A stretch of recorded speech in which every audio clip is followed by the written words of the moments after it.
kusoo dhawaada daawadayaal muuqaal cusub oo kaga hadli doono kobaca diimaha. Kobaca ay diini samayso waxaa ku lug leh fiditaanka diinta iyo kororka tirada dadka diinta raacsan ee ku nool adduunka. Haddaba tirakoobyadu waxay caadi ahaan cabiraan tirada saxda ah ee raacsan diintaasi.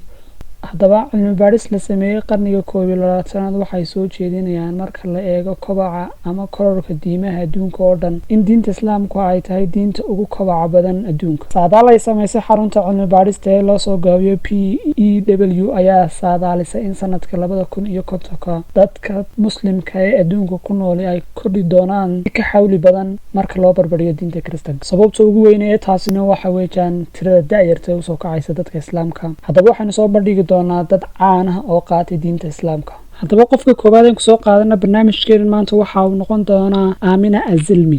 Here to this country coming together to form finally one ummah, one true ummah. Aamina Azilmi waxay ku dhalatay Mareykanka 1945 waxay ahayd suxufiyad warbaahineed una dhaqdhaqaaqday bulshada islaamka iyo aasaasaha ururka caalamiga ee haweenka adduunka. waxay hore u ahaan jirtay baadari ama qof faafiya diinta Kiristaanka. waxay qaadatay diinta islaamka sanadkii 1977 iyadoo ku jirtay kulliyadda waxbarashada ee jaamacadda. waxay ahayd aasaasaha ururka caalamiga ee haweenka adduunka. waxay booqatay xarumo ay kaga hadlayso diinta islaamka.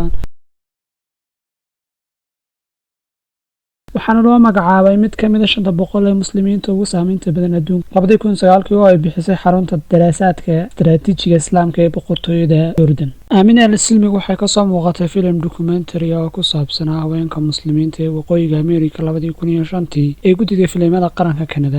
Azilmi waxa ay ku dhimatay shil baabuur 5 bishii Maarso 2010 xilli ay ka soo laabatay hadal ay ka jeedisay magaalada New York iyadoo wiilkeega weyn balse waxa halkaa ku dhintay iyadoo wiilkeedii ugu yaraa. kadib dhimashadii Aamina Azilmi waxa hawshii halkii ka sii waday inanteedii.